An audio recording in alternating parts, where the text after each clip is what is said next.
आरक्षण मिळालंच पाहिजे आणि जरांगे पाटीलने हे आरक्षण मिळालं आहे। मुख्यमंत्र्यांनी हे दिलं, त्यांचं अभिनंदन।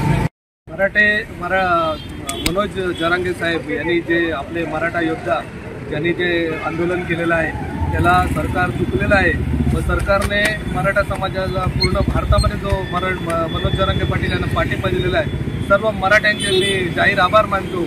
आणि मनोज जरांगे पाटील यासारख्या मोठ्या व्यक्तीने मराठा समाजाचं लिडरशिप करून जे आम्हाला यश मिळवून दिलेलं आहे, खरोखरच मराठा समाज त्यांचा मनापासून आभारी आहे, ऋणी आहे। आणि सर्व मराठ्यांची ताकद या सरकारने बघितलेली आहे। यापुढेही मराठा समाज मनोज जरांगे पाटील सारख्या योद्ध्याच्या सर्व मराठा समाज त्यांच्या पाठीशी राहील।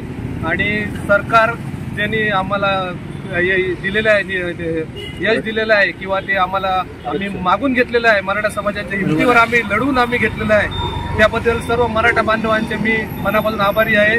जय भवानी, जय शिवराय। हे सगळ्या मराठ्यांचं यश आहे, जे आज जवळजवळ 20-25 वर्ष म्हणजे मी तर हे 25 वर्ष मराठ्याच्या आरक्षणासाठी झटतोय, त्याच्यामुळे हे सगळ्या मराठ्यांचं यश आहे एवढं मी सांगतोय।